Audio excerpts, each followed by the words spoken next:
Cuando se tiene el honor de presentar a un expositor de los quilates del doctor Pesado Riccardi, resulta difícil hacer una síntesis de su larga trayectoria académica. Pero considero que lo más importante es el valor de su exposición, así que voy a tratar de ser lo más sucinto en este tipo de asuntos. El doctor Carlos Nicolás Pesado Riccardi nació el 5 de junio de 1976 en Lomas de Zamora, provincia de Buenos Aires. Cursó sus estudios secundarios en el Liceo Naval Militar Almirante Guillermo Brown, graduándose como bachiller y guardiamarina de la Reserva Naval Principal de la Armada Argentina. Se desempeñó como docente en la especialidad de Historia en los niveles terciarios y universitarios y tiene publicado una serie de largos artículos que avalan su gran trayectoria académica. En el año 2003 fue becado por la Fundación Carolina, perteneciente a la Agencia Española de Cooperación Internacional, para cursar en Madrid el máster de especialización en Historia del Mundo Hispánico en el Instituto de Humanidades del Consejo Superior de Investigaciones Científicas. En el año 2007, el Ministerio de Defensa de España le publicó su primer libro titulado Gutiérrez de la Concha, una vida para el rey. Posteriormente, en el año 2015, se doctoró en Historia por la Universidad Complutense de Madrid. La tesis versó sobre el brigadier Juan Gutiérrez de la Concha y el papel de los marinos españoles en tiempos de la Revolución Platense, 1808-1814. La vasta trayectoria del doctor me exime de mayores comentarios y por eso le cedo la palabra para que tenga bien iniciar sus exposiciones. Gracias. Muchísimas gracias. Bueno, buenas tardes a todos. Primero quiero agradecer a las autoridades del Centro Naval y a las autoridades del Instituto Nacional Browniano, que con orgullo pertenezco como miembro del número académico. Agradecerles la presencia a todos ustedes por, como digo siempre, por el grado de imprudencia, porque venir a una charla de historia de un historiador llamado Pesado, creo que es una invitación al martirio. Entonces, agradecerles de verdad esa imprudencia a cada uno de ustedes. Y también, si se me permite, porque para mí es una emoción muy grande contar en esta sala con compañeros míos de la promoción 42 del Liceo Naval Almirante Guillermo Brown, que no veo, algunos no los veo hace 25 años, y estamos cumpliendo en este año 2018 25 años de egreso. Una institución que nos ha formado, que nos ha forjado, no únicamente en lo que tiene que ver con la educación, sino en lo que tiene que ver con el amor a la patria. Así que, con el permiso de todos, esta conferencia va para mis compañeros de promoción que se encuentran en esta sala. El tema que nos congrega hoy tiene que ver con los oficiales de la Real Armada Española en tiempos de la Revolución Rioplatense, 1810-1814. Siempre en la historia nosotros buscamos ubicar los hechos históricos, el colectivo social o el actor social que vamos a analizar en lo que tiene que ver con el espacio y con el tiempo. En este caso el espacio está referido al Virreinato del Río de la Plata, en un tiempo compulso, en un tiempo álgido, y buscamos un eje cronológico que va de 1810 a 1814. ¿Por qué 1810? Nos podemos imaginar el movimiento de Mayo. Más precisamente vamos a hacer referencia al 22 de mayo, y no al 25, al 22, que tiene que ver, como sabemos bien, con el Cabildo Abierto, donde han participado 4 oficiales de Marina de la Real Armada Española, luego los mencionaremos, y 1814, que está relacionado con la caída del bastión de la Marina Española en el Río de la Plata, que era el apostadero naval de Montevideo. Pero es muy importante hablar también de lo que significó la Real Armada Española en el Imperio Ultramarino, lo que significó o cómo se desarrolló la Armada Española en un siglo XVIII importante. Fíjense, la Real Armada Española del siglo XVIII, esto lo traigo a alusión porque alguna vez, como tuve que hacer una tesis doctoral sobre la Armada, sobre un oficial de Marina y sus camaradas, alguna vez un amigo de mi padre, que también es historiador, mi padre, que detenta un cargo en una universidad pública argentina, con tono amistoso, no por nada, pero me decía, Carlos, ¿vas a trabajar algo de la Marina Española? ¿Qué relevancia tuvo? ¿Para qué nos puede interesar? Hoy podría contarle un montón de cosas a ese señor, ¿no? Una armada española que en el siglo XVIII vamos a ver que de alguna manera, dicen los historiadores, nace, se desarrolla y termina teniendo un declive importante que lo podemos ubicar en 1805 en la batalla de Trafalgar. Algunos dicen, es el comienzo de... No, la batalla de Trafalgar del 21 de octubre de 1805, de la escuadra hispano-francesa con Villeneuve al mando contra la británica, en realidad es el momento que demuestra el declive de la Armada Española, que tuvo todo un desarrollo muy importante a lo largo de la centuria. Es un siglo XVIII donde vemos una marina española ilustrada, de grandes científicos.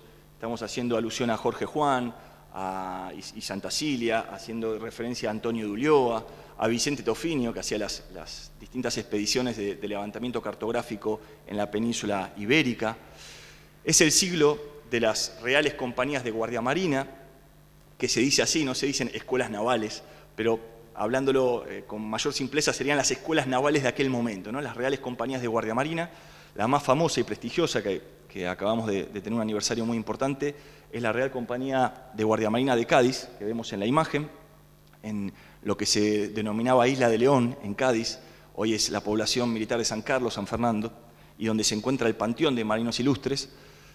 Si queremos ver los restos de Liniers, de Gutiérrez de la Concha, tenemos que ir al panteón de marinos ilustres en Cádiz, y muchas veces comitivas de marinos argentinos que con la fragata Libertad se han apersonado en dicho lugar para rendir homenaje. La Academia de Guardiamarinas de Cádiz de 1717, también podemos hablar de la Academia del Ferrol y la Academia de Cartagena, fueron las tres grandes academias de guardiamarinas de la centuria. Es el siglo de las expediciones científicas, el siglo de los viajes de la Marina Española. Aquí tenemos la trayectoria de la expedición Malespina, que se da entre 1789 y 1794. A mí me gusta hablar de la expedición Malaspina-Bustamante, que era el otro comandante, que también fue muy conocido por ser gobernador, por jefe del apostadero naval de Montevideo y gobernador también de dicha zona. Pero la expedición Malaspina tiene un recorrido muy importante por la costa patagónica argentina, haciendo presencia en las Islas Malvinas, y luego por el Pacífico hasta Nootka, Mulgrave. Y ahí observamos a los marinos que son, además de marinos, de oficiales, de militares, son cronistas, son viajeros, son auténticos etnógrafos. Es muy interesante observar los escritos de los oficiales de marina. A mí me tocó trabajar Gutiérrez la Concha, este es el libro del 2007, y luego me dediqué en la primera parte de mi tesis a hablar sobre este oficial de marina que causó tantos celos en mi mujer, porque viví más tiempo con Gutiérrez la Concha que con mi esposa en los últimos 10 años. Y es muy interesante ver las crónicas y ver los relatos de los oficiales, de los grupos indígenas, de las costumbres de cada lugar, etc. Y después tenemos también que es el siglo, la centuria de las grandes campañas militares, de las grandes escuadras. Podemos hacer mención a la escuadra del Marqués de Casatili, que es la más recordada en nuestra zona, que es la de la expedición de Ceballos, ¿no? Atacando el Brasil portugués, Santa Catarina, como dicen los brasileros, o Santa Catalina para nosotros, Maldonado, Colonia, y después obviamente el establecimiento del Virreinato del Río de la Plata. Fue una escuadra muy potente, de más de 100 embarcaciones, 20 embarcaciones de guerra, donde tenemos entre ellas a Santiago de Liniers, por ejemplo, ¿no? Para hablar de alguien conocido, que estaba en el bergantín Le Hope de 10 cañones en dicha expedición, y es cuando conoce el Río de la Plata. Pero también podemos hablar de Antonio Barceló en el bombardeo de Argel. Este es una imagen que hace referencia al bombardeo de Argel. Podemos hablar de Gálvez en Pensacola, podemos hablar en 1781, si mal no recuerdo, la reconquista de Menorca con el duque de Crillon, ¿no? Frente a los británicos. Entonces, es un siglo donde vamos a encontrar una marina española que hace presencia en todos lados y principalmente en el imperio ultramarino español. Y tenemos la imagen, esta es una imagen que termina concluyendo en un oficial de marina, que es un oficial de marina ilustrado, ¿no? Eso es lo que buscaba la Real Armada Española del siglo XVIII. Un oficial de marina que, además de ser un profesional de la guerra naval, sea también un científico. Ojo, no lo lograron todos, pero sí estaba destinada esa preparación para ciertos oficiales que tenían que distinguirse y destacarse como oficiales ilustrados. Esa marina tiene acto de presencia, por eso cuando este señor, amigo de mi familia, me decía ¿qué relevancia tuvo la Armada Española? La Armada Española hizo presencia en toda Hispanoamérica, desde los propios apostaderos navales hasta los propios astilleros.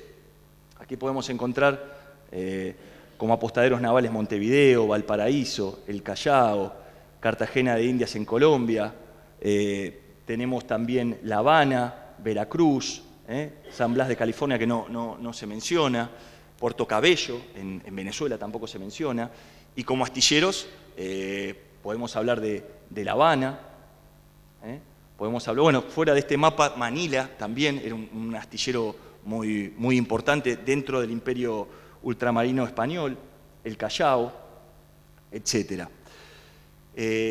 Estos son los lugares donde estaba la Armada Española, eran lugares correctamente defendidos, ¿no? Fíjense, ahora nos vamos a ver cómo, además desde la obra fortificada, que hay gente que sabe mucho de esto, además de la obra fortificada, tenemos la presencia de los propios marinos. Y es muy importante darse cuenta que la Armada Española era un grupo monolítico dentro de la monarquía que defendía la fidelidad y la lealtad dentro de la monarquía católica. Tenía sus fisuras, pero era el grupo más monolítico dentro de lo que serían las Fuerzas Armadas de aquel momento. Pero fíjense cómo también nos vamos a encontrar con que son los oficiales de marina los que en los tiempos más convulsionados y revolucionarios detentan cargos muy importantes. Y esto no es casualidad. Cuando nos encontramos, a veces, aquí tengo profesores también de escuela media, y nuestros alumnos en la escuela argentina piensan que Liniers era de ejército, ¿no? Liniers era un oficial naval que detenta el virreinato interino, él era virrey interino, entre 1807 y 1809, ocupando un cargo que en realidad le correspondía a Pascual Ruiz-Huidobro, pero Pascual Ruiz-Huidobro, luego de la segunda fase de la invasión británica, a mí me gusta hablar no de invasiones inglesas, me gusta hablar de la invasión británica en dos fases, porque los ingleses nunca se fueron del Estuario del Plata, siempre se quedaron ahí, y hubo dos fases de invasión. Luego de la segunda fase de invasión británica, donde ocupan Montevideo, a Pascual Ruiz-Huidobro lo mandan prisionero a los pontones de Londres. Y llega la disposición de que sería Ruiz-Huidobro el virrey del Río de la Plata, no se encontraba y lo ocupa Liniers. Pero después otros personajes conocidos, Hidalgo de Cisneros, Baltasar Hidalgo de Cisneros, entre 1809 y 1810, Ruiz de Apodaca en Nueva España, México, 1816-1820, y después presidentes y capitanes generales que también eran oficiales de marina. Joaquín de Molina y Zuleta en Quito, 1810, en la Capitanía General de Chile, Antonio Pareja y Serrano de León, José de Bustamante y Guerra, que ya lo habíamos conocido mucho y muy bien en Montevideo, aquí lo tenemos en Guatemala, 1811, Domingo Monteverde y Rivas en Caracas y en Puerto Rico. Vuelvo a repetir, esto no es casualidad. La monarquía o las autoridades constituidas en la península envían marinos. Tenían que enviar a gente de confianza, gente que fíjense, esto es lo más. Liniers está en momentos donde España está invadida por las tropas napoleónicas. Ya sabemos bien todos los problemas que le trajo aparejado, la misión de Sassené y todo lo demás. Pero esto es importante para ver, además de esos puntos fortificados, de esa presencia con enclaves, también esa presencia a nivel de oficiales. Y en el caso del virreinato del Río de la Plata, tenemos ese enclave muy potente, muy importante, que era el apostadero naval de Montevideo, que se establece por Real Cédula del 9 de agosto de 1776. Hablábamos antes con gente aquí presente que el apostadero naval de Montevideo, dentro de las funciones que tenía, como todo apostadero, era, además de defender la soberanía de su jurisdicción también era evitar el contrabando, también tenían sus propios tribunales y demás. Pero quiero aclarar algo, la jurisdicción del apostadero naval de Montevideo, no tengo un mapa aquí, pero alcanzaba hasta las Islas Malvinas y hasta las islas de Fernando Po y Anobón, que estaban en el Golfo de Guinea. Es más, esas islas que se conquistan cercanas a África, que pertenecen a África, fue de una expedición que partió en 1778 desde Montevideo.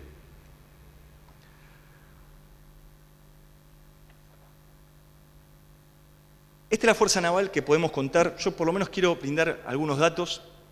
La fuerza naval del apostadero en el año 1805. Es interesante para saber con qué contábamos a la hora de que viniesen los británicos. Con poco y nada.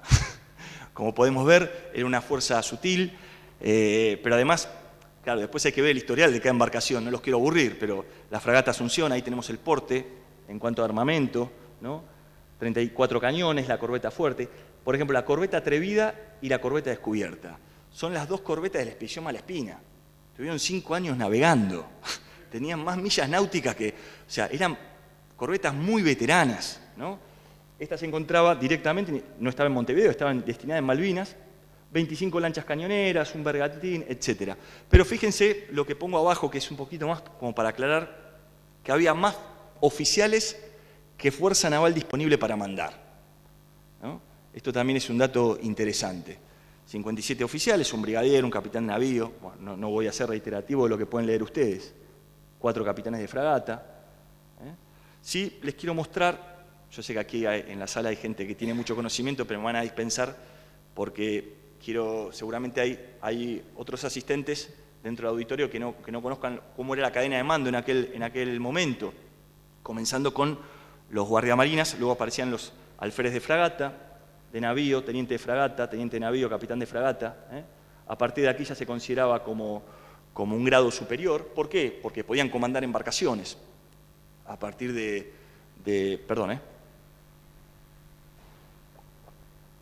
grado de capitán de fragata. Hoy en día, para los que no estén tan familiarizados con la jerarquía, con los grados navales, hoy en día tenemos guardiamarina, teniente de corbeta, teniente de fragata, teniente de navío, capitán de corbeta, capitán de fragata, capitán de navío, contraalmirante, vicealmirante y almirante, ¿no? Es un poquito como para la gente que no esté tan familiarizado con esto, que sé que quizá lo pueden agradecer. Los oficiales más antiguos de la Real Armada Española en el Río de la Plata en 1810, yo hice todo un estudio prosopográfico en mi tesis doctoral, porque me interesaba analizar el colectivo de los oficiales de Marina, pero dentro de ese colectivo, un colectivo más específico que era el de los oficiales criollos, ¿no? Que estaban en la Real Armada Española y también los criollos que estaban destinados en el Río de la Plata. Pero primero teníamos que hacer un estado de la cuestión, un estado de situación. Entonces, como podrán observar, estaba Baltasar Hidalgo de Cisneros, que era el virrey. Pascual Ruiz-Huidobro lo vamos a tener con un papel muy importante, que creo que hasta se le da poca importancia, si se me permite, pero va a tener un papel muy importante en el Cabildo Abierto del 22 de mayo. ¿Por qué? Porque por jerarquía fue el segundo en votar. Piensen que, si no me equivoco, había 450 invitados, 450 invitaciones cursadas, y habrán ido 253, 254, perdón por el dato si está un poco... Él es el segundo en votar y él vota y es el primero en votar por el cese del virrey Cisneros. Esto fue para el Cuerpo de Marina un escándalo, un escándalo. Y cuando uno ve cómo sigue la serie de votaciones en ese Cabildo Abierto, hay otras figuras que siguen el voto de Pascual Ruiz-Huidobro. Entonces, es algo que no hay que se le da poca importancia, pero fue una excepción a la regla, después lo vamos a ver, teniendo la graduación que tenía, jugarse por la revolución o por ese movimiento que estaba surgiendo, de la manera en que se la jugó. Y después, ¿qué le sucede, no? Porque ahí hay como una especie de disputa con Saavedra, Saavedra veía que quizá le podía hacer sombra por una persona con mucha jerarquía, etc. Pero contamos también con Juan Gutiérrez La Concha, que fue el último gobernador el último gobernador español de la época hispana de Córdoba y Tucumán, José María Salazar, bueno, el doctor De Marco trabajó muchísimo la figura de José María Salazar y la Marina Contrarrevolucionaria en el Apostadero Naval de Montevideo. Juan Ángel Michelena, el caraqueño, criollo, que estaba también al servicio del Apostadero. Jacinto Romarate, que fue la figura estelar, el propio almirante Brown lo alaba como un enemigo muy digno. José Córdoba y Rojas, en este momento, en 1810, se encontraba como segundo comandante del ejército pacificador del Alto Perú del Mariscal Nieto. Fíjense cómo los oficiales de Marina no están únicamente en el combate naval, en el combate fluvial. Eran como capitanes de mar y tierra, le dicen, ¿no?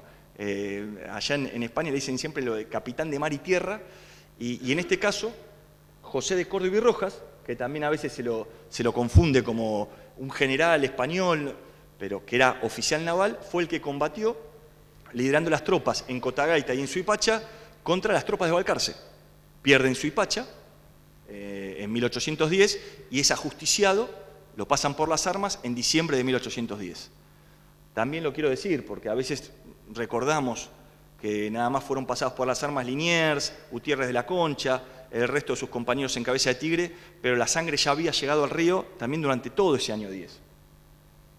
Sigamos un poco más. Los marinos españoles ante la Revolución Rioplatense, podemos empezar a delinear cómo eran los perfiles de ellos. Lo primero que tenemos que darnos cuenta, antes de ayer estaba dando una conferencia donde hablábamos de la verdad histórica. La verdad histórica es muy compleja. Muchas veces explicamos la historia de la independencia, la historia de las luchas por la independencia, vamos a ser más precisos, como los peninsulares fueron contrarrevolucionarios y los criollos fueron los independentistas. Grueso error, no fue así. Quizá puede ser que se haya decantado como una consecuencia a posteriori, porque se empezó a separar esas orillas, pero en un primer momento, para nada, pero para nada. Vamos a ver también, algunos historiadores hablan de que hasta fue como una especie de guerra entre hermanos, porque las familias se dividían, las fidelidades se contraponían, se quebraban las familias, entonces lo asemejan a una guerra civil en ese sentido. Los marinos españoles de origen peninsular se mostraban como un cuerpo monolítico, como un cuerpo homogéneo de fidelidad a las autoridades, pero siempre tenemos que pensar que no podemos hacer de esto una clonación generacional, porque nos vamos a encontrar efectivamente con excepciones. Ahora bien, si vemos a quiénes fueron los principales exponentes de la contrarrevolución, nos vamos a encontrar con un José María de Salazar, que era de Elín, de Albacete, nos vamos a encontrar con un Santiago Liniers, no era peninsular, era francés, de Niort, pero bueno, un Gutiérrez de la Concha, un pueblito muy pequeño, se los puedo asegurar que lo conozco, el pueblo de Esles, en las montañas de Santander.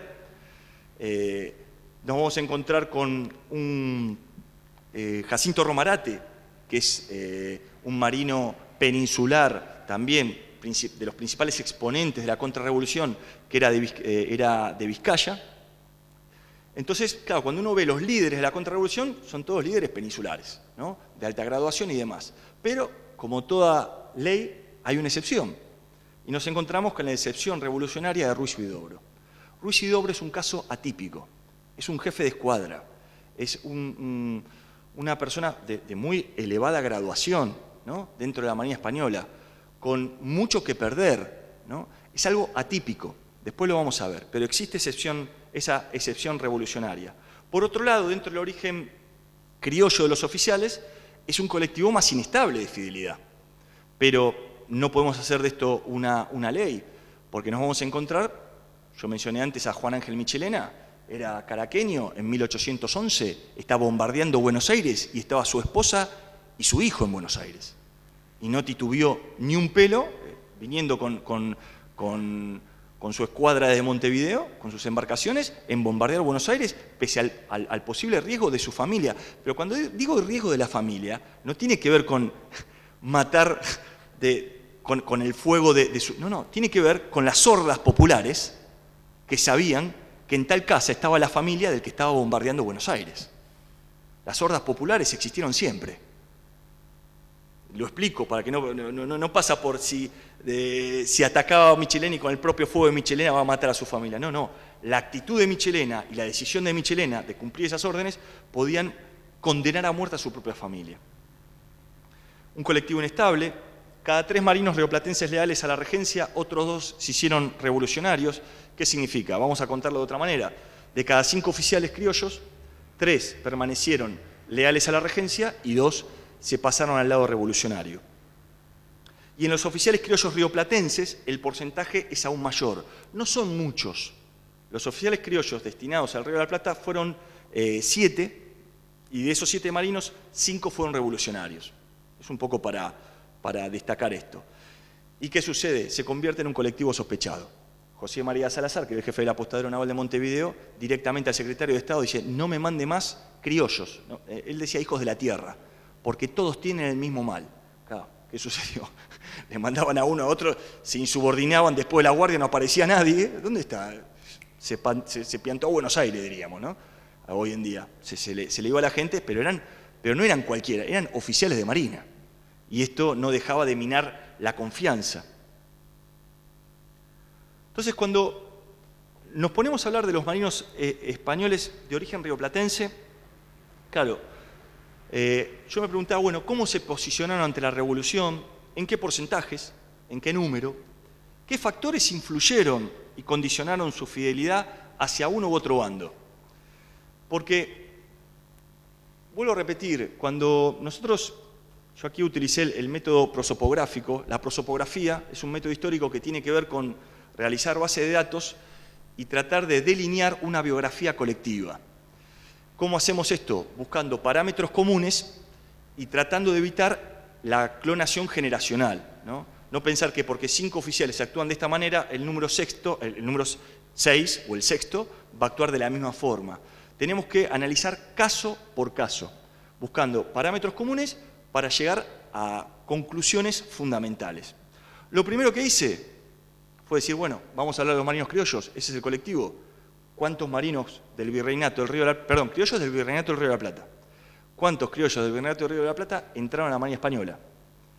Yo no descubrí la pólvora. Esto fue trabajado, por ejemplo, todos los que se incorporaron a las academias de guardiamarinas, de todas las nacionalidades y demás, por Ramiro de la Válgoma, o Moreno, que también es otro historiador importante, y en el ámbito local por nuestro querido almirante Laurio Di Stefani, gran historiador naval, que ya había hecho precisamente en un boletín del Centro Naval del año 63, había escrito un artículo sobre los marinos criollos del Río de la Plata que se incorporaron a la Marina Española. Pero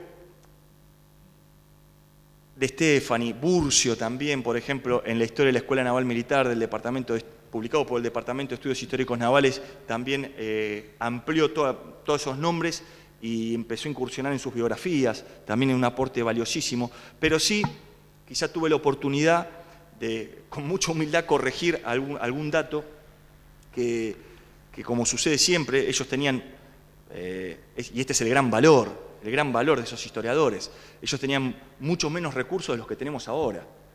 Ahí no existía internet, ahí existía la ficha número 3 y ir a investigar, ¿no? Yo empecé con la ficha número 3, pero ahora las posibilidades que uno tiene son espectaculares. Esto lo quiero decir porque lo que falta es que venga aquí para mí, esto lo digo como un aporte, no como una corrección al almirante Di Stefani, que es algo que no me permitiría jamás, ¿no? Pero sí es verdad que dentro de la nómina del almirante había 36 nombres y quizá yo tuve la posibilidad de, fíjense que en esta base de datos cada fila es un expediente pedido en el Museo Naval de Madrid, en este caso expediente 1536. Esto requiere mucho tiempo realizar este tipo de base de datos y estamos hablando de un colectivo con un número acortado, estamos hablando de 35 personas, pero lleva muchísimo tiempo hacer un método prosopográfico donde, ¿qué nos interesaba? El origen de los padres, si era peninsular, criollo, extranjero, como los hermanos La Sala. En algún caso nos vamos a encontrar con que no está del todo confirmado, entonces le ponemos el signo de pregunta. Pero nos interesaba saber también esos marinos en qué hogar se habían educado, ¿no? y quiénes eran sus padres, si eran militares, ¿no? Si habían sido marinos, o habían tenido otro oficio. ¿Para qué? Para saber qué tipo de valores, cómo habían sido educados, cómo habían sido formados desde el hogar, ¿no? Y en esa nómina, bueno, sí nos dimos cuenta que había un oficial criollo que incorporaba al almirante de Stefani, que era Juan Ceballos y Fresomil, que había sentado plaza en 1806 en la Academia de Ferrol, que la confusión que tuvo el almirante figuraba Charcas. Es verdad que figura Charcas nada más. Se prestaba para la confusión. Entonces se creyó que era la Charcas del Potosí, y no era la Charcas del Potosí, era la Real Minas de Charcas de México, ¿no? Esto cómo uno se puede dar, o sea, era un criollo, pero no rioplatense. Entonces pudimos también corregir ese impresionante aporte que nos dio el almirante de Stefani, a partir también de la lectura de todo el expediente, donde nos dimos cuenta que venía de toda familia mexicana. Entonces, cuando empezamos a ver el mapa de México, está la Real Minas de Charcas de dicho país. Tenemos algunos oficiales conocidos: Francisco de Viana y Alzáibar, en Montevideo, mariscal de campo era su padre. Hay varios hermanos, los hermanos La Sala, los hermanos Lafita, Ascuénaga y Basavilbaso. Hay varias personas conocidas por nosotros, los hermanos Quintana y Oiz, Viana y Achucarro, que también familiar, los Saldados de Aragón, etc. Esto es un poco mostrarles, sin aburrirles, en qué consistió la investigación, ¿no? de revisar expediente por expediente. Después la otra pregunta. Estamos hablando de los oficiales de Marina criollos en el momento de la Revolución. ¿Llegaron todos? Esa es la otra pregunta. ¿Estaban todos en actividad en 1810 o no pasó nada? Claro, entonces ahí teníamos que hacer un filtro. Seguramente, como sucede siempre, alguna baja por conducta, alguna muerte por enfermedad, alguna muerte en acto de servicio, algún paso al ejército, que eso pasaba bastante. Entonces, claro, teníamos que hacer un filtro de esas 35 personas para ver cuántos habían llegado al año 1810. Les puedo asegurar que esta parte fue la más complicada, porque es seguir la vida, porque a nosotros de repente nos desaparece un oficial. Nos desapareció. Y nosotros no podemos decir desapareció. Tenemos que explicar esa desaparición. Y encontrar algunos datos biográficos de estas personas fue de verdad muy complicado. Aquí tenemos marinos criollos muertos o fuera de la Armada, de la Real Armada antes de 1810. Miren, aquí tenemos paso al ejército. Este fue el oficial criollo. Aquí ya tenemos, son expedientes del Archivo General de Marina Álvaro de Bazán. 620, ya son los expedientes completos, no es únicamente la hoja de servicio, es el expediente completo. Y aquí nos encontramos con que algunos causaron baja, y el año, murió de enfermedad natural en 1789, se lo retira del servicio por mala conducta. Acá encontramos, bueno, ya los detalles de cada uno. Pasó a guardia de corps, etc., ¿no? Aquí puse un ejemplo. Había un oficial criollo, por ejemplo, que había muerto por enfermedad y me había desaparecido completamente. Y yo no había encontrado, y revisando un artículo que hablaba sobre una peste declarada en Cádiz, y da la casualidad que aparece en la lista de bajas y encontré, y lo pude relacionar haciendo lo que es una investigación colateral, pude encontrar que era ese oficial que me faltaba, pero teniendo que meterme en cuestiones de enfermedad, de pestes declaradas, etc. Entonces, ya hacíamos el primer filtro y nos encontrábamos con los primeros datos que uno podía dar, ¿no? En ese periodo se incorporan, de 1775 a 1810, 35 marinos de 25 familias diferentes, había muchos hermanos, y las familias de procedencia, que quizás es un dato menor, no lo es, porque a mí me interesaba mucho saber, para poder entender esos marinos que después terminaban siendo revolucionarios, cuántos marinos, por ejemplo, eran hijos de padres de origen peninsular. En este caso, habría que contar que había muchos matrimonios mixtos, de padre peninsular y madre criolla. Entonces, teníamos, por ejemplo, 17 padres de origen peninsular, los lugares de procedencia. Aquí hay que hacer una salvedad, Maldonado en ese momento pertenecía a la jurisdicción de Buenos Aires, pero bueno, yo lo termino distinguiendo. Chucuito, en ese momento, pertenecía al Virreinato del Río de la Plata, pero después claro, nos encontramos con las cuestiones históricas, porque me puede venir uno y decir, Pesado, la Intendencia de Puno después perteneció al Virreinato del Perú. Tiene razón, pero en el momento en que sentó plaza ese oficial, Chucuito pertenecía al Río de la Plata. Entonces lo contabilizamos de este lado. Y la compañía elegida, principalmente la de Cádiz y Ferrol. Pero esto es la conclusión también importante, que hacia 1810 nada más que 20 oficiales criollos se encontraban en el Cuerpo General de la Armada.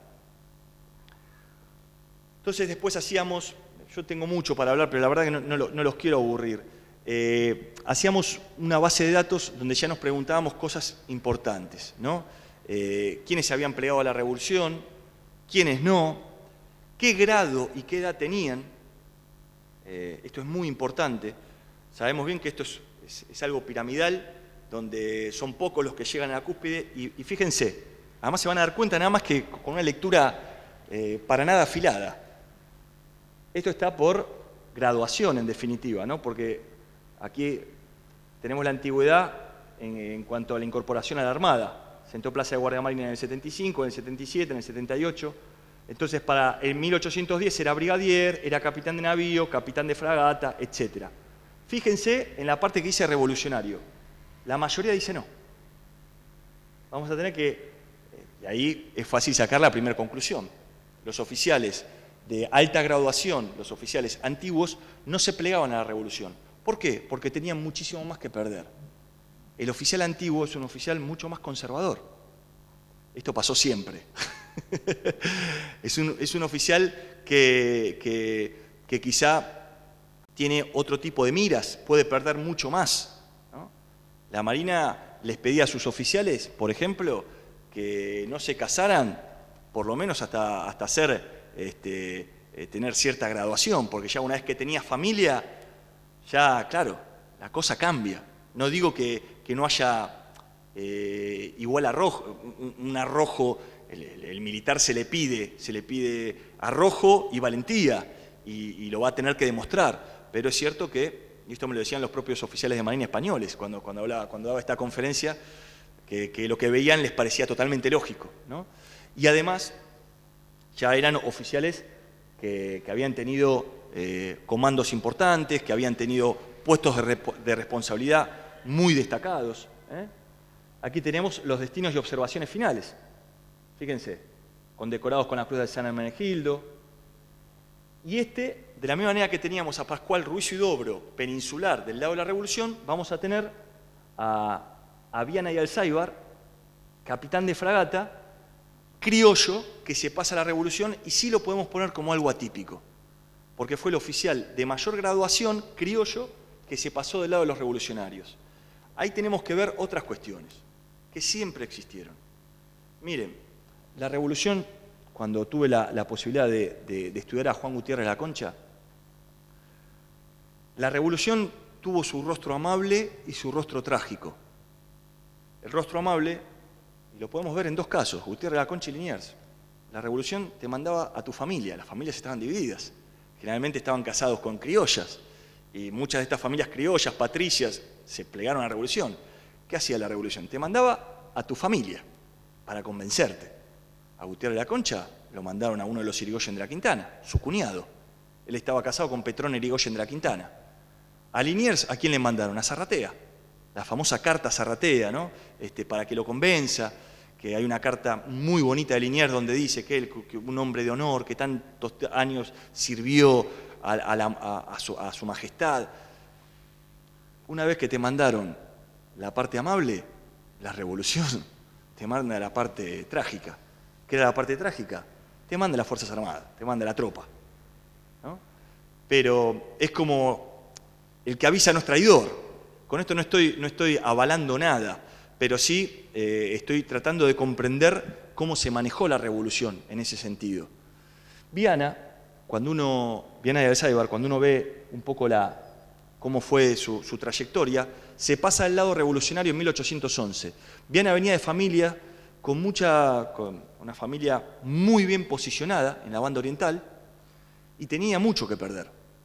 Con esto no estoy, es más, si aquí hay algún uruguayo presente o también me puede censurar en esto, no estoy diciendo que no tuviese también ideales de libertad, que no haya sentido la patria en la sangre, no el lugar de nacimiento, pero sí también hay que tener en cuenta otros factores que influyeron y que podrían haber influido. Esto fue en el 11. En 1810 la revolución en España dirían, se habían cargado, y acá diríamos, se pasaron por las armas, a 3 comandantes, a 3 oficiales navales de alta graduación. Uno de la misma graduación de él, que era el capitán de fragata Córdoba y Rojas, en diciembre del 10. Y otro era Liniers, que había pasado de ser el héroe en 1806 a 1807 a enemigo público del Estado, en 3 años. Y medio como que Viana quizá también la pensó esa, ¿no? ¿Cómo no la vas a pensar? Entonces, con una familia que también estaba del lado de la revolución. Un sobrino de Viana de Cerva fue Manuel Oribe, que fue muy destacado. Que la propia hermana de Viana lo pone a disposición de la revolución. Y termina siendo muy destacado, teniendo un papel importantísimo. Viana después termina de gobernador en Córdoba, bueno, tiene una trayectoria.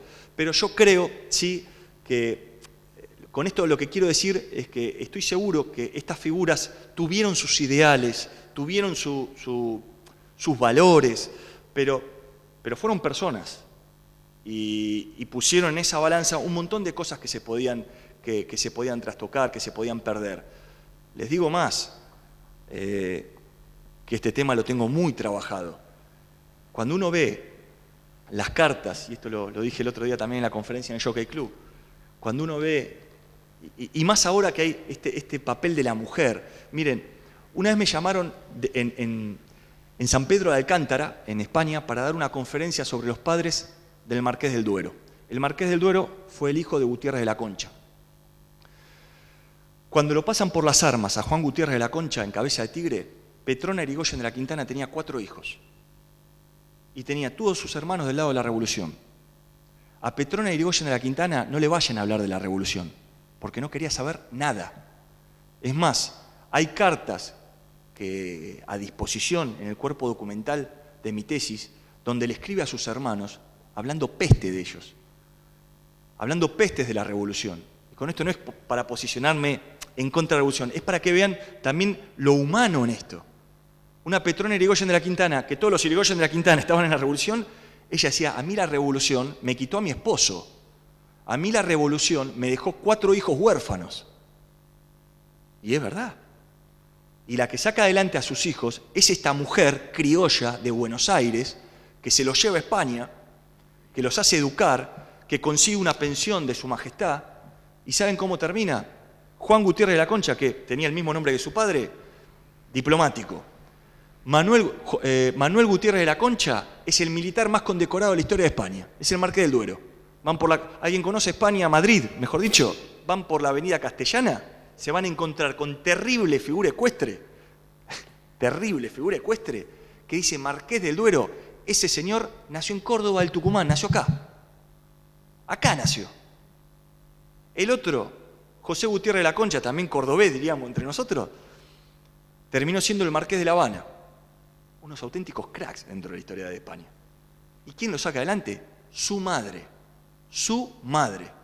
Y siempre les decía a sus hijos, recuerden lo que hizo su padre por el rey, y da también algunas lecciones, me hace acordar a San Martín con su hija, ¿no? A su hija Merceditas, hay algunas lecciones de su madre. Perdón que me aparte de esto, pero sí quiero poner el factor humano de la revolución, ¿no? Hay algunas recomendaciones de esta señora criolla de Buenos Aires a sus hijos para que nunca se olviden de ayudar a los huérfanos.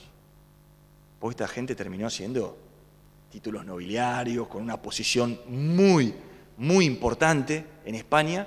Entonces nunca se olviden de ayudar a los huérfanos, nunca se olviden de dónde vienen ustedes. Pero esa es una mujer que de repente se encontró una familia dividida, de las que hablábamos.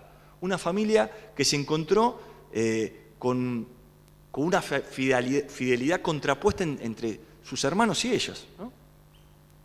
Aquí vamos a ver entonces cómo en la parte superior la mayoría no son revolucionarios, y fíjense cómo, ya siendo hacia a la parte de la base de la pirámide, donde las graduaciones van bajando, ya nos encontramos con algunos sí. Aquí está la hermana de Petrona, el cuñado de Gutiérrez de la Concha, que fue revolucionario de entrada. ¿Por qué son revolucionarios estos criollos de baja graduación? Porque también tenían estos ideales de libertad, de su patria, de la patria de la sangre, ¿no? Pero también la revolución les daba la posibilidad de una carrera distinta. Claro, cuando nosotros vamos a la hoja de servicio de el alférez Irigoyen de la Quintana, Matías Irigoyen de la Quintana, sí, tiene sus campañas, pero de repente la revolución lo manda de enviado diplomático a Londres. Perdónenme por el vocablo poco académico que voy a decir ahora, pero un campeón.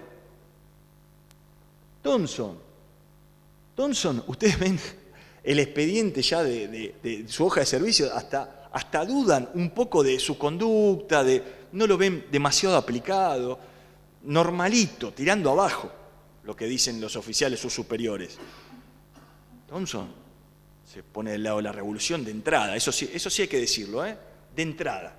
Estas fueron figuras cuyas familias se volcaron a la revolución ya desde el 22 de mayo, porque para que no piensen que voy a dar nada más de arena, vamos a dar de cal.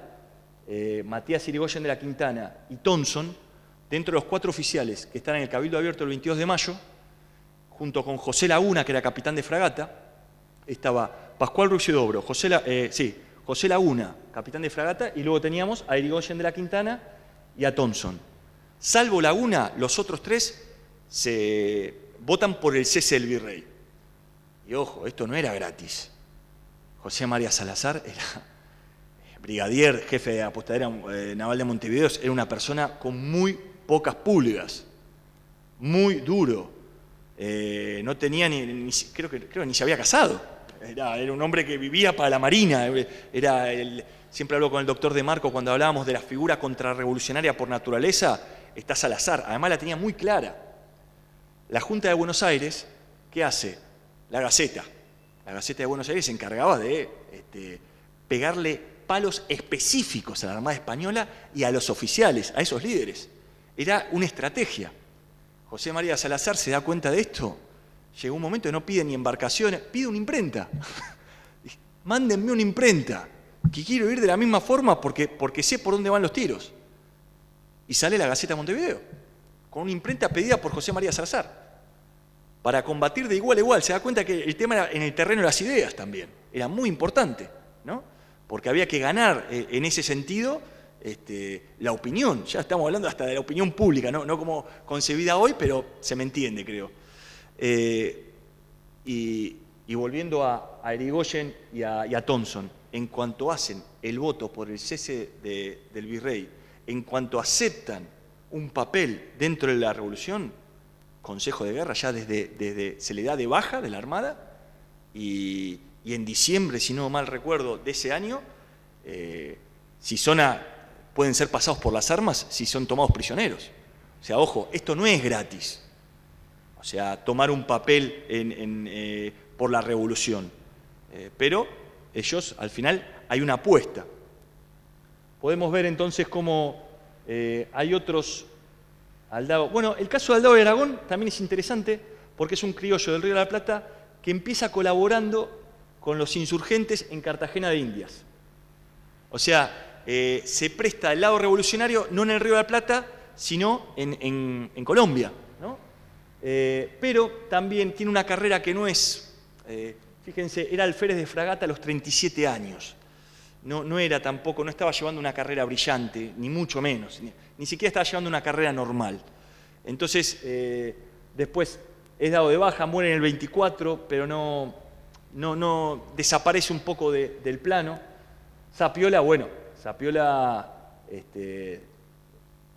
tiene una participación brillante en la caballería, en las guerras por la independencia, viene en la Canning con San Martín, ya tiene un papel fundamental, ¿no? en las guerras por la independencia, la liberación de Chile, etc. Pero sí quería hablar de esto. Y otra cosa, Laguna, por ejemplo, Laguna, el otro marino, que decía que, capitán de fragata, que estuvo en el Cabildo Abierto el 22 de mayo, vota en contra, pero estaban los cuñados de él, porque él estaba casado con Casemira Aguirre y La Farrota, y los hermanos de Casemira, sus cuñados, estaban en el mismo cabildo votando por la deposición del virrey. O sea, fíjense esto, ¿no? Fíjense esto, cómo nos encontramos con familias totalmente divididas. Y aquí tenemos la otra figura, Sostoya Achucarro, que era familiar de Viana también, del capitán de fragata Viana. Tenemos, esto sí es para destacar porque pide ser destinado al Río de la Plata para pelear contra la revolución. Este es el caso de un criollo que pide ser destinado para pelear contra los revolucionarios, ¿no? Aquí lo ponemos, muere en Málaga en 1849. Ojo, ustedes van por Málaga y se van a encontrar con una calle que se llama Sostoa. Se llama Sostoa, calle Tomás Sostoa. El Achucarro no se lo pusieron, pero que está bien valorado también en el lugar de nacimiento. Y después, bueno, figuras conocidas, Blanco Encalada. También es interesante saber que estas figuras, bueno, el Blanco Encalada, quizá de Zapiola no se sabe tanto que era marino, de Blanco Encalada sí por el papel que luego tiene en Chile, Lynch y Ro, etc. Esto es un poco un porcentaje muy simple, en definitiva, los que dijeron no a la revolución, tenemos un 60 contra un 40% que se plegaron a la misma. Pero en definitiva, los marinos criollos rioplatenses nos encontramos con que los contrarrevolucionarios o leales a la regencia, en los destinos generales eran 12, pero destinados al Río de la Plata específicamente había 2. ¿No? Los 2 contrarrevolucionarios que tenemos para marcar son Sostoa y Achucarro, y Viana y Achucarro también eran familia.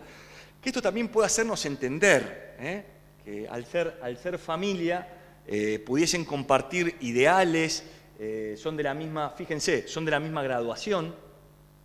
Ya el otro, Viana y Alzaibar, ya es capitán de fragata, viene por otra rama. Entonces, esto también nos hace compartir un poco, bueno, cómo se manejaban a partir de los intereses. Y los revolucionarios, en destinos generales 8, en el Río de la Plata 5, aquí nos encontramos con los que venimos mencionando, ¿no? Con su graduación. Viana Alzaibar, Irigoyen, Zapiola, Thompson, Lynch, Aldeo Aragón, Warnes, Blanco Encalada. Quizá un poco para ir culminando es esto, ¿no? Las conclusiones, pues ya me estoy yendo para la hora y me estoy haciendo largo. El oficial de origen criollo rioplatense, no hay oficiales navales criollos de otras partes de América peleando para la revolución rioplatense. Tenemos al caraqueño Michelena, pero es contrarrevolucionario. Esto, por ejemplo, es un dato que puede interesar. Son oficiales jóvenes, de baja graduación, mayoritariamente el grado de alférez, siendo excepcional, está claro, Ruiz Huidobro y Viana. Y las familias de estos jóvenes oficiales también se habían comprometido con la revolución. Esto es algo que debemos saber. Pero estaban comprometidos con la causa, pero influidos de las posibilidades personales que les brindaría pasarse de bando, ¿no? En una marina que, claro, después hay que estudiar un poco el contexto, la situación. Una marina post-Trafalgar. Por eso es tan valioso cuando uno dice, cuando habla de un Liniers, cuando habla de un Gutiérrez La Concha, que tenían sueldos atrasados, que no cobraban, que se hablan de algunos oficiales de marina que estaban en estado paupérrimo en ciertos destinos. Y esos hombres seguían fieles al rey, o a la regencia, o a las autoridades constituidas en la península.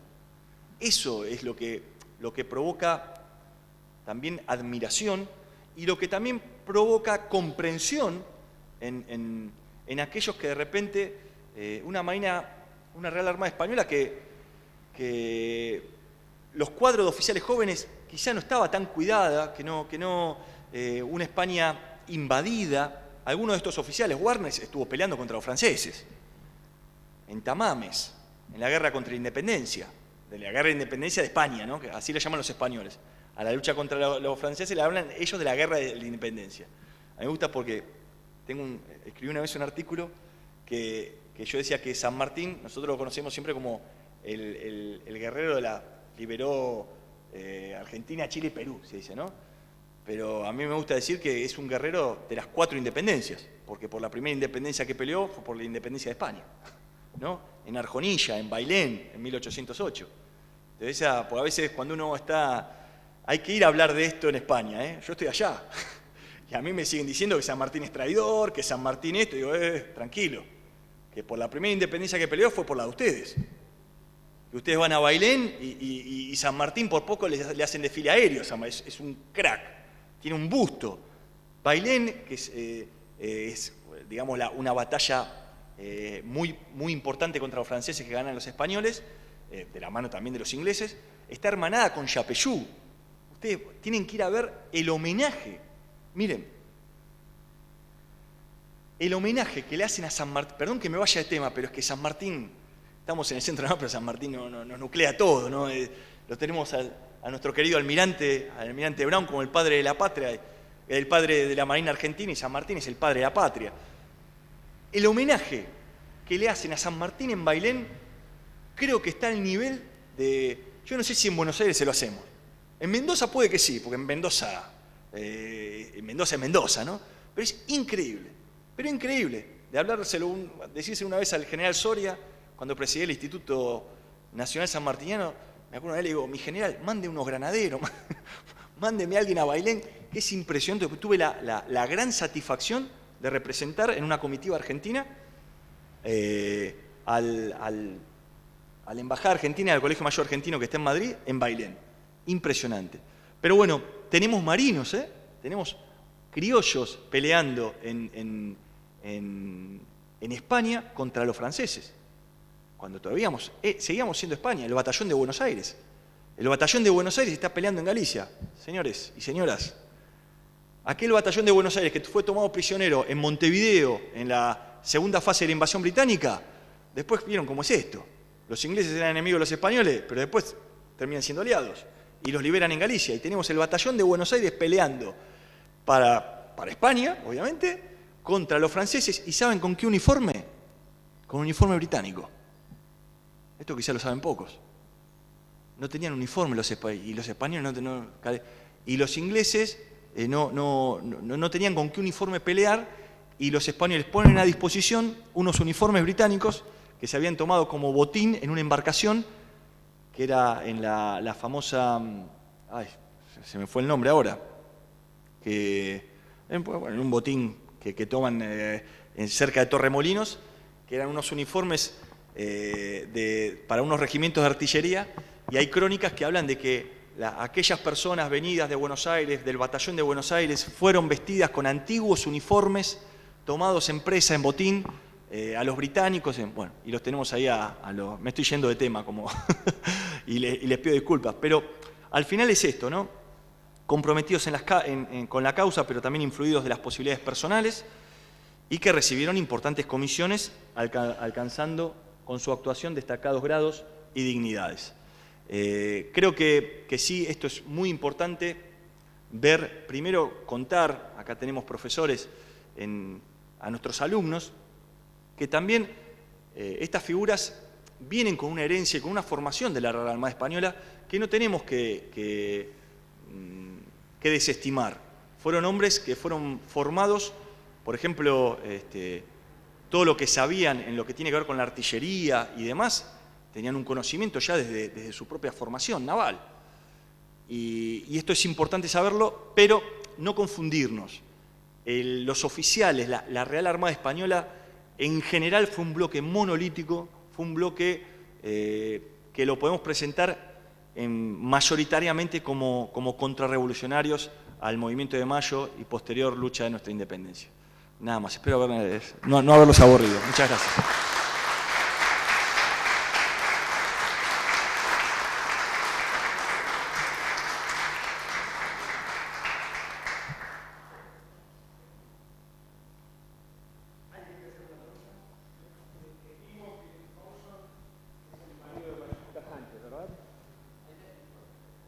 Perdón, estimo que el Thompson que se menciona es el marido de Mariquita Sánchez. Claro, todos se juntaban sabemos bien lo que era el hogar de los Thompson, ¿no?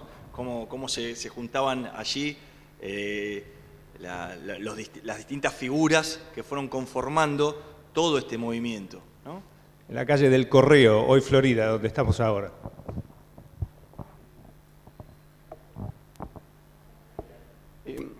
Acá en Argentina quedan descendientes de Álvaro de Bazán y en España, ¿quedan descendientes de Gutiérrez de la Concha? Sí. Hoy en día, descendientes de Gutiérrez de la Concha quedan, que es más, que son los que detentan el Marquesado del Duero, es la familia Zuleta y Álvarez. Yo tuve la posibilidad, el privilegio de entablar una amistad con uno de los hermanos menores, con Felipe, que pertenecía a la Guardia Real. Todo esto es muy complicado, ¿no? Porque uno cuando está en España se tiene que manejar con marqueses, con condes, y uno no deja de ser republicano, viene de una república. Pero sí, es más, hasta el actual marqués del Duero estaba trabajando en Palacio. Yo creo que, si sigue estando, era el que, cuando el actual rey era príncipe, cuando el príncipe Felipe era el secretario personal del príncipe de Asturias. Recuerdo la última visita del príncipe de Asturias a Argentina. El marqués del Duero hizo toda la parte previa de venir a la Argentina y preparar toda la visita. Y tuve la posibilidad, porque ellos tienen un archivo privado en Jerez de la Frontera, ellos son de Jerez de la Frontera, y ustedes saben que los archivos privados son muy complicados de visitar. Y no les voy a mentir, pude hacerlo a partir de poner a disposición un documento que ellos no tenían. Porque se venía diciendo que el Marqués del Duero había nacido en una fecha que no era, y lo peor es que ustedes saben que cuando algo se dice, no cuando se dice, cuando se repite, al final parece como, ya está, parece un hecho comprobado. Pero cuando le mostré al señor Marqués del Duero el acta de bautismo, o partido de bautismo, como decimos nosotros aquí en Argentina, de su ancestro, donde dice la fecha real, era un documento que él no tenía.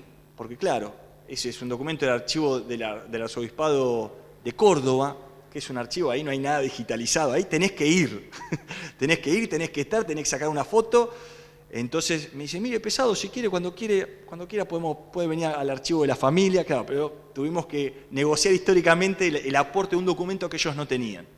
Pero sí, al final sigue estando en manos ese título de la familia Zuleta y Álvarez.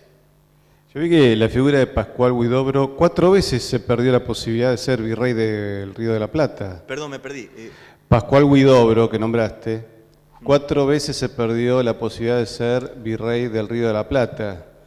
Ahora, yo no sé si él en realidad apoya viendo que tal vez eso había que conducirlo, porque creo que todos se daban cuenta de que la revolución era un camino caótico, y de hecho el resultado de las revoluciones hispanoamericanas fueron 2 siglos de caos en Hispanoamérica, ¿no es cierto? Pero lo que noto que los mejores oficiales, los que creo que tenían mayor visión política, permanecieron realistas, y los que, según vos decías, de menor calificación profesional, se pasaron al bando realista. El caso de Thompson. Sí, a ver, lo que pasa es que mejor visión siempre va a tener un oficial de alta graduación, porque es un oficial que ha participado que ha tenido muchísimas experiencias, que han conducido, una de las cosas, por ejemplo, que digo en la tesis doctoral, es todo lo que fue la contrarrevolución de Córdoba, que parece algo improvisado, que parece que se juntaron 5 con ganas de que los maten. No fue así. Había un plan militar que estaba de acuerdo con José María Salazar y con todas las imposibilidades que tenían.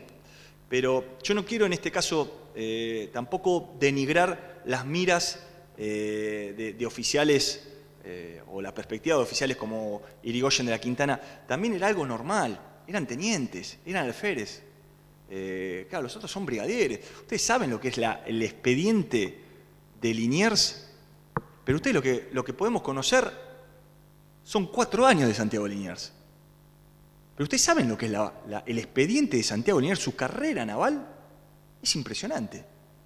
Si fuese, yo decía en el jockey, que si fuese americano, si fuese estadounidense, americanos dicen en España, tendría su película, tendría pero varias películas y varias series. Nosotros conocemos 4 años de Liniers. Sí, pero conocemos 4 años destacados. Conocemos la defensa, la reconquista, la defensa y la entrega de su vida y todos los problemas políticos que tuvo. Que al final eso... Pero ustedes, ¿saben lo que hizo Liniers en Menorca en 1781? ¿Saben cómo el arrojo y... Lo de Menorca es impresionante, pero impresionante, ¿eh? Les voy a decir, quizá le despierto la curiosidad a alguien, que es el acto de arrojo y coraje más importante de su carrera militar. ¿Alguno, no te estarás pasando un poco? No, les puedo asegurar que no. Vayan a leer, si tienen la posibilidad, cómo toma unas embarcaciones con un botín impresionante cerca del glacis defensivo del castillo de San Felipe en Menorca, sin el efecto sorpresa, de día, hasta el duque de Crillón. Cuando le habla al ministro Valdés, dice, esta gente está loca por poco. O sea, pues ya exageraron en el arrojo y en el coraje, que tampoco, o sea, un militar tampoco tiene que ser suicida, ¿no? Pero es impresionante. O lo que hace en Gibraltar, en las baterías flotantes, o en Trípoli, que lo mandan ante el bey de Trípoli a liberar cautivos italianos y españoles. Nosotros de Liniers conocemos nada más que la defensa y la reconquista. Espectacular. Pero nada más que eso, son 4 años de 35 años al servicio de la Armada. No hay nada. No hay nada. Y Gutiérrez la Concha, ni lo conocemos. Yo lo conozco porque viví con él 10 años. Pero ni lo conocemos. Todo lo que hace en la expedición Malaspina, estuvo en la expedición de Ceballos. Es verdad que en las invasiones inglesas no, se lo critica bastante y tendrá que ser criticado, pero él se la juega también, ¿no? Entonces, sí es verdad que Ruggio Huidobro, volviendo un poquito, porque no me quiero perder, porque hay algo interesante. Esto yo tengo para hablar de cada uno si me preguntan, ¿no? Tampoco es que me acuerde perfectamente de todos los nombres, pero sí tengo a disposición de ustedes algún datito más sobre cualquier persona, si me permiten leerlo también, ¿no? Pero sí recuerdo que Pascual Ruggio Huidobro, él termina en Mendoza. Muere en Mendoza. Yo quiero creer también, como se dijo muy bien, de que él quiere conducir, pero convengamos que algún anhelo personal tiene, porque hasta se dice que Saavedra un poco ve ahí un competidor como, porque fue algo sorprendente lo que hace en el Cabildo Abierto. Tiene que cesar el virrey, y lo dice el militar con más antigüedad del virreinato. Después, ¿no? Entonces, digamos, por lógica, si cesa el virrey, ¿quién va a tomar? Claro, entonces hay una disputa ahí, y si ustedes se ponen a ver, creo yo, esto es una opinión mía, la manera en que se juega Ruggio Huidobro y después lo que tuvo de premio es mínimo. Es mínimo. Él termina, creo, muere en 1813, en Mendoza. Le dan las cartas credenciales, como se dicen, como de ciudadanía, ¿no? Y después va a ser, perdónenme que tanto no me acuerdo, pero creo que iba a ser un enviado a Chile, iba a estar de enviado a Chile, muere en Mendoza, 1813, pero sinceramente, ¿quién lo recuerda? ¿Quién recuerda ese papel de Ruggio Huidobro en el Cabildo Abierto el 22 de mayo? De hecho, él tenía mayor jerarquía intelectual incluso que Saavedra. Claro. Y como profesional militar, mucho más. Los otros marinos siguen los votos de Irigoyen, de la Quintana sigue el voto de Saavedra, ¿no? Y si no me equivoco, Thompson en el de Castelli. Pero igual, yo creo que sí fue una persona que hoy en día no lo destacamos con la cierta importancia que tuvo también en el momento de la invasión británica. Entonces decimos, Liniers, no, pero también el que organiza todo es Ruggio Huidobro de Montevideo. Mientras Sobremonte se había ido, de acuerdo a las ordenanzas, que también a Sobremonte lo matamos, de acuerdo a las ordenanzas. Las ordenanzas también disponían que cuando, es más, hay uno, no recuerdo, discúlpenme, el número de la ordenanza no lo recuerdo, pero había una ordenanza que manifestaba que si se perdía una ciudad o un puerto, hasta se podía ir al interior y hasta ofrecer pago de rescate. Hasta se podía hacer, porque eso fue una invasión militar, está bien, pero en algunos casos hasta se podría ofrecer a los invasores hasta un pago de rescate por la ciudad. Pero se decía que la ordenanza estipulaba también que había que proteger los caudales. Yo sé que esto no es popular, pero Sobremonte, a mí me chirría más el papel de Sobremonte en la segunda fase de invasión, en la que tiene que ver con Montevideo, Ahí está la batalla de San Carlos, batallas muy duras. Cómo se pierde Montevideo es terrible, terrible, porque apostaron todo ahí los británicos. Se dieron cuenta, no, acá hay que... Pero cuando uno empieza a ver todas estas cosas, se da cuenta que, a mí por lo menos, Ruiz Huidobro es una figura que Liniers le presenta un plan y Ruiz Huidobro le dice, adelante, apuesta por él. Y ojo, después tiene problema con Sobremonte. Hay toda una cuestión ahí. No me respetaron, se insubordinaron, no cumplieron con... No me esperaron, ¿no? Por casualidad, perdón. Sí, no sé. Sí. Por casualidad, ¿ha usted investigado las relaciones pre-revolucionarias de estos oficiales que se plegaron a la revolución? A la mente me viene, por ejemplo, el caso de French y Beruti, que controlaban los accesos a la Plaza de Mayo. Es decir, estamos hablando de un plan preconcebido y yo calcularía que, dadas las circunstancias, muchos de estos oficiales que se plegaron a la revolución habrían sido verificados o probados o conversados de antemano. Entonces me pregunto si usted, por casualidad, incursionó en ese tema. En profundidad no, pero hay detalles. Usted lo tiene el 18 de mayo, esto del Cabildo fue el 22, el 18 de mayo está Matías Irigoyen de la Quintana con su hermano mayor visitando algunos regimientos y poniendo dinero para la causa. Y fue el 18, unos días antes. Y esto tiene que ver con una decisión anterior. Thompson también se conoce. Después, claro, sí hay que seguir el caso de cada uno. Sapiola, se habla del tema de los contactos con... se va para Inglaterra, también el tema se habla de las logias. Cada uno llega de manera diferente, distinta y yo creo que con intereses, desde lo personal, distintos. Ahora, también es difícil, muy complejo, poder definir todo. Tratamos de acercarnos en la prosopografía, ya les digo, fíjense, tenemos unas conclusiones, pero son conclusiones importantes, ¿no? Porque al final nos delinea un perfil del oficial revolucionario, pero claro, ya para meternos de lleno, por ejemplo, en mi tesis doctoral, yo me profundizo en la figura de Viana, ¿no? Que yo creo que es una figura que a mí, por ejemplo, me llamó poderosamente la atención, porque no da con el perfil, no da con el perfil del revolucionario. Sinceramente, hijo de peninsulares, su padre y su madre son peninsulares, de una familia que arraigada, pero claro, puede ser que haya otros intereses.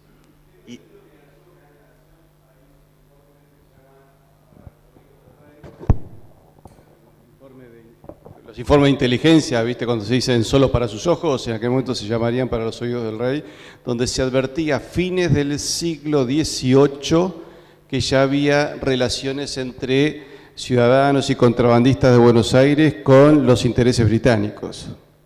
Seguro. Lo que pasa que la Armada también está un poco ajena a esto. Recordemos que por eso me interesaba como colectivo. Es un colectivo muy particular. La Armada Española, primero que es un bloque monolítico. Los criollos terminan siendo un grupo sospechado, pero no quiero que se queden con la idea de que un oficial de Marina que venía desde Buenos Aires a la Real Compañía de Guardiamarinas era un segundón. No, para nada. Aquí, si vamos a los cuadros anteriores, nos vamos a encontrar con criollos que llegaron a grados de brigadier, que han tenido condecoraciones importantes.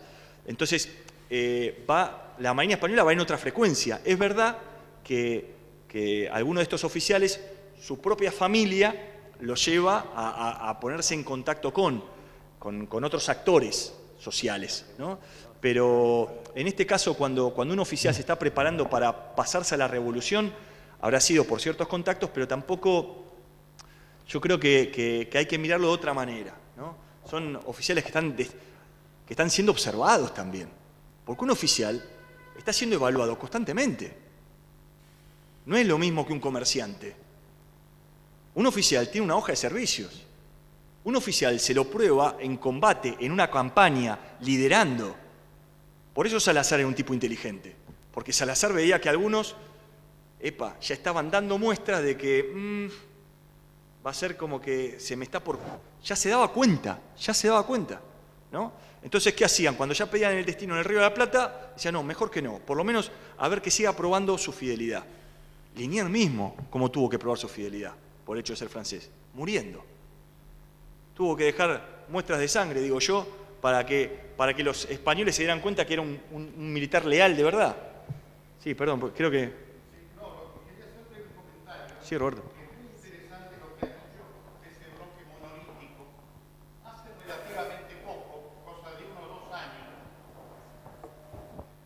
Sobre ese bloque monolítico decía, hace cosa de 2 o 3 años, como mucho, después te lo voy a enviar, Diego Herrera Vegas, en base al catálogo de Don Almiro de la Válgoma, hace un estudio muy interesante que es remontarse a los padres, abuelos y bisabuelos de los guardiamarinas, donde prueban la limpieza de sangre.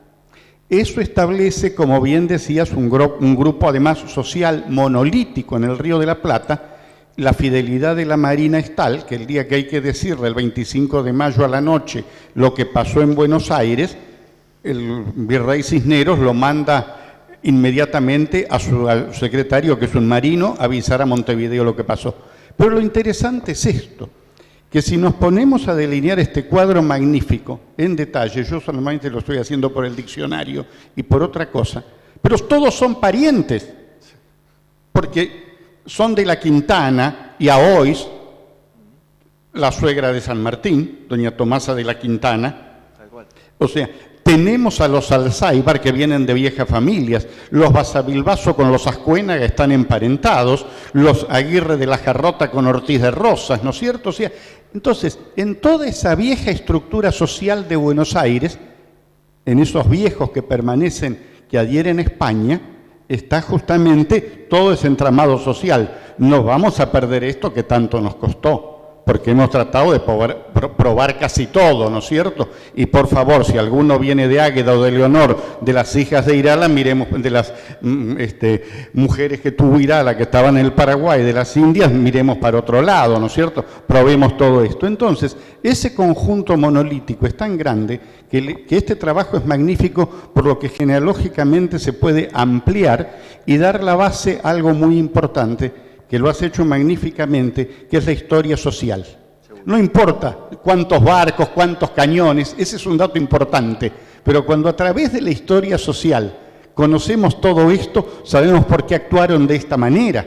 Y por eso la mujer de Gutiérrez de la Concha se pelea con todos los hermanos y con toda la familia, porque es prima de la mujer de Sobremonte. También. Porque es prima, o sea que no lo dijimos, porque es prima de la suegra de San Martín. Tal cual. Porque es prima de Tomás Guido, o sea, somos primos de todos. Entonces, el problema familiar era terrible. Te felicito por la exposición y te doy ese dato. O sea, perdón, yo siempre he dicho en broma, yo no habría querido ser o estar en la mesa de la virreina viuda invitado, porque lo tenía de un lado a Rivadavia con su mujer y del otro lado a Michelena con su mujer, ¿no es cierto? Que eran las dos hermanas, las dos hijas del virrey del Pino, ¿no es cierto? No, yo te agradezco, Roberto, porque además sabes mucho de esto, y es cierto. Recuerdo cuando se lo quiere de alguna manera inhabilitar a Sobremonte por su actuación, uno de los que tiene que opinar o dar un juicio de valor representando a los marinos es Gutiérrez de la Concha, y recuerdo esta relación porque su esposa y claro, y tiene que opinar sobre alguien que es familia política, en definitiva, hay un entramado ahí. Y también es importante decir esto, ¿no? Que los criollos que tenían que entrar a la Real Armada Española tenían que hacer una probanza de nobleza o de hidalguía, ¿no? Que en definitiva, por eso esos documentos son muy importantes desde el punto de vista genealógico, porque al final ahí podemos observar los padres tenían que comprobar una nobleza, una hidalguía por todas las ramas, ¿no? Sí, perdón. Hola. El tema es apasionante porque empieza en 1750, 1760, como has marcado, y si te descuidas, llegamos hasta hoy. Tengo varias preguntas, si da el tiempo, si me las podés responder. Quisiera saber tu opinión del punto de vista geopolítico, porque vi que en los slides comienzan en 1770, más o menos aproximadamente. 1770 es cuando empieza a nacer la Argentina, que es la mezcla de que se va Ceballos y viene Verdes, empieza a cambiar está toda la reforma estratégica del Río de la Plata, empiezan las grandes batallas contra Portugal, grandes batallas quiero decir del punto de vista de volumen de hombres, ¿no? Entonces, y empieza en cierta forma las reformas económicas y estructurales que terminan en la Revolución de Mayo. Mi pregunta es si coincidís que la Revolución de Mayo empezaría en esa época. Esa es la primera pregunta. La segunda, si conocés algún motivo o razón, el por qué Brown, siendo, no sé si, igual que San Martín, seguro, no sé si un poco superior en el hecho que siempre combatió a desventaja, todas las batallas él iba en desventaja y salía victorioso, y en la historia de la Argentina, en los colegios ni se habla, por así decirte. ¿Por qué no está el día de hoy a la altura de San Martín? Y la tercera, hablando de Ruiz-Huidobro, ¿hay alguna explicación cuando Ruiz-Huidobro lo encargan en la pelea contra los indios del norte, que fue un fracaso? Si encontrás alguna explicación de eso. A ver, lo de Pascual Ruiz-Huidobro en la pelea contra los indios en la zona norte, la verdad que no lo tengo trabajado. No me voy a aventurar pues quiero ser muy respetuoso de la ciencia histórica para no hacer opinología, ¿no? Entonces no lo tengo del todo trabajado, no he incursionado en eso, ¿no? Sí, la verdad que yo he trabajado más todo el tema en los momentos de la Revolución desde el colectivo de los oficiales y principalmente desde Córdoba del Tucumán, donde estaba Gutiérrez La Concha, que sí, quizá lo interesante es plantear de que no fue algo improvisado, ¿no? Que al final desde la Junta se movieron muy bien y demás. No le puedo responder desde ahí. Lo del almirante Brown, yo creo que es de que esté a la altura de... No sé si esa era la pregunta. ¿Por qué no está a la altura de San Martín? ¿Es esa la pregunta?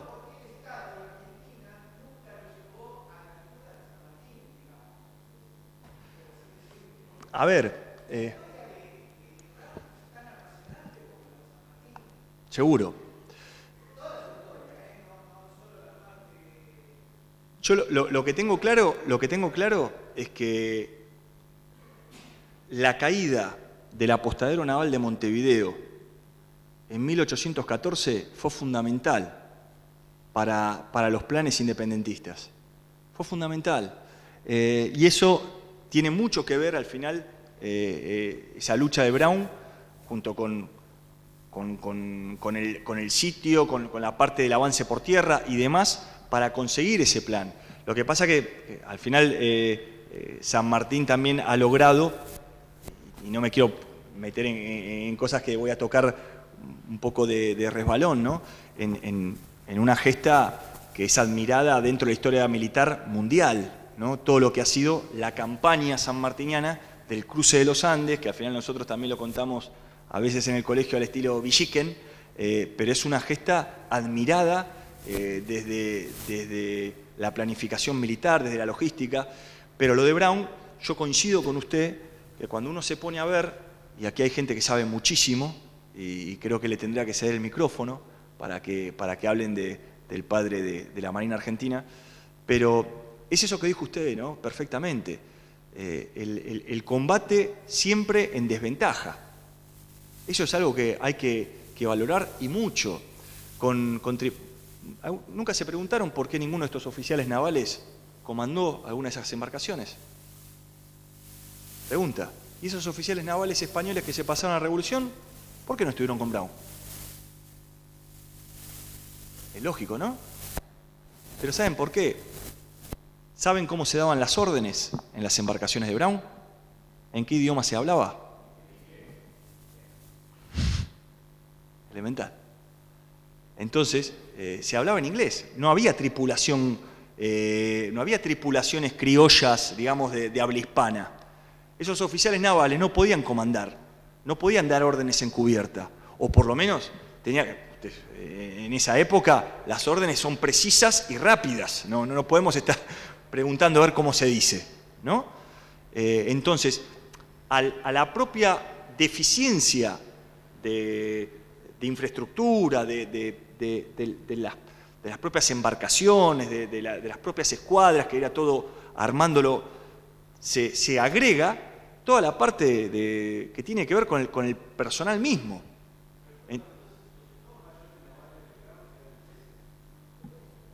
A ver, yo estoy hablando, ustedes fíjense que después hay algunos de estos oficiales que pasan a estar dentro del Estado Mayor, pero yo estoy hablando de las propias, en las primeras escuadrillas, las primeras embarcaciones, son todos tripulaciones donde no se habla en español.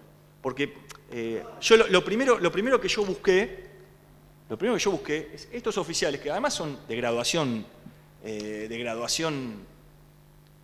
baja graduación. Lo más normal hubiese sido gente con formación naval, es enviarlos a pelear.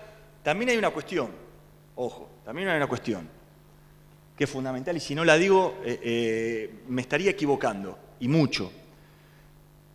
También se los eximió a esos oficiales que se pasaban en el bando revolucionario de no tener que ir a combatir contra sus propios camaradas. Eso era muy importante, eso era muy duro. Recordemos, es un bloque donde cada oficial que se pasaba de bando era un escándalo. No estaba normalizado esto. No era algo que se podía digerir fácilmente. Las cartas de Salazar y las cartas de algunos oficiales son terribles con respecto a sus camaradas. Ya desde el 22 de mayo. Entonces, sí es verdad que también hay una política por eximir a estos oficiales de tener que enfrentarse a sus propios camaradas, de tener que ir a combatir contra apostaderos donde estuvieron sirviendo algunos varios años, ¿no?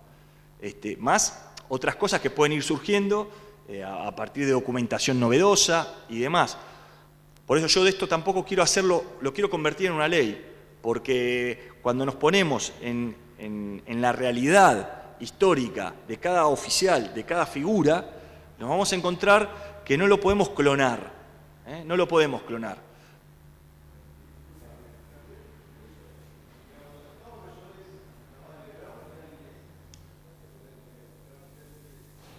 Había de todo.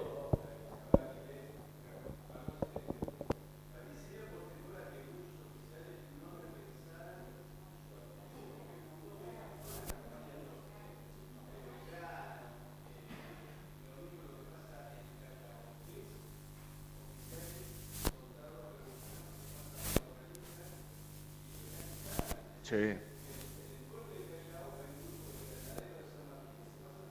Totalmente. No, eso es impresionante. Si se ponen a ver... Sí.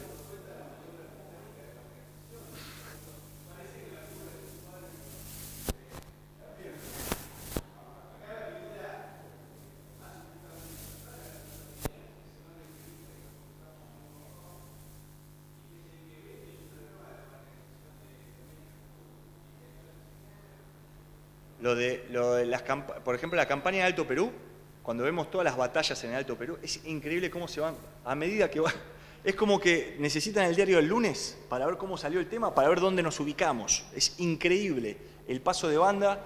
El propio Córdoba y Rojas, oficial de Marina, capitán de fragata, pierde en Balcarce, pierde contra Balcarce en Suipacha y pone toda su tropa a disposición. Hay cartas que, claro, esto en España lo asesinaron después. Discúlpeme, doctor, no lo voy a cortar porque son las 8:20 también, pero quiero pasar el micrófono a la profesora Menotti para que le pueda responder por el tema de los ingleses en la plana mayor. Con todo gusto, profesora, va a ser un honor. En toda la campaña americanista vemos nosotros que había irlandeses, ingleses, franceses, pero también no criollos menos porque decían que el barco se movía más que los potros, en el caso de aquí. Pero también se unieron muchos. Ahora, que Brown me dice que por ahí daba una orden la daría en inglés porque le salía más fácilmente, pero tenía sus ayudantes que sabían también transmitirlas en castellano.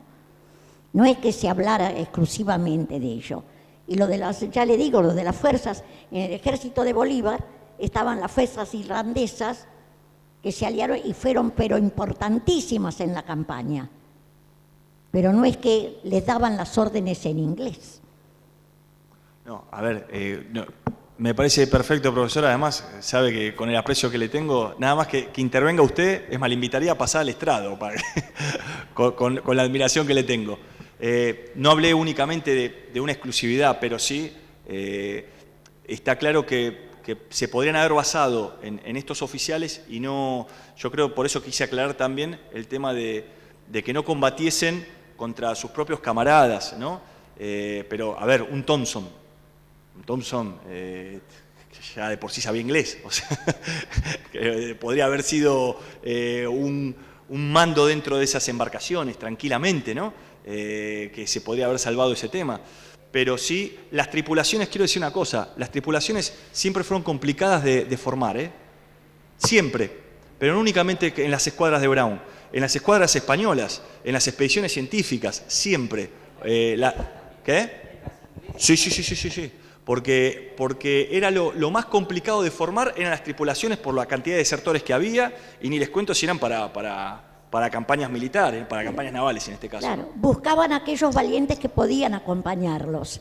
En el caso, por ejemplo, de la flota, cuando está la República ya de Colombia, después del Congreso de Angostura, el capitán, el que tenía a su cargo la flota de la República, Padilla, ¿a quién contrata? Y Bolívar lo llama a Chitty, el cuñado de Brown, que estaba en Inglaterra, que había ido a defender los intereses de Brown cuando lo tomaron prisionero, ¿no es cierto?, en Antigua.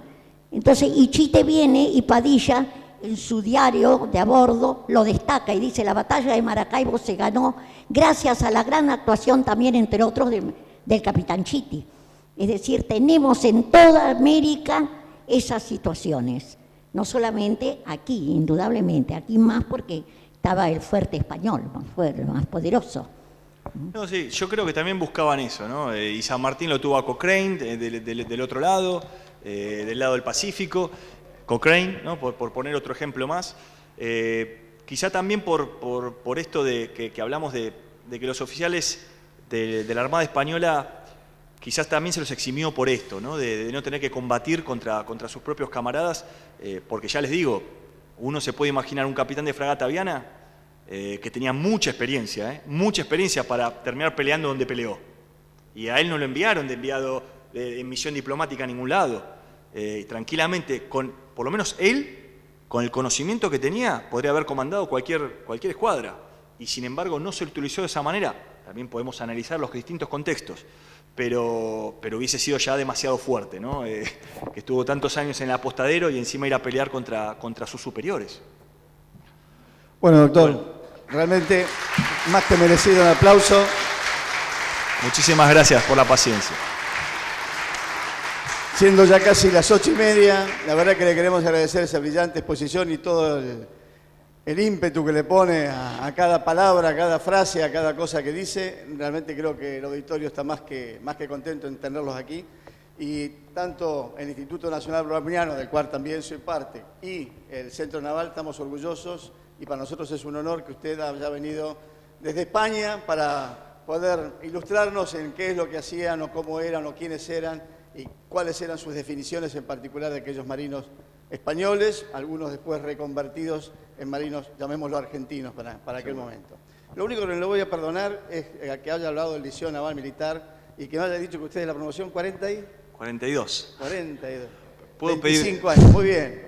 Acá hay 2 de la 22, que llevamos 50 años de ingreso.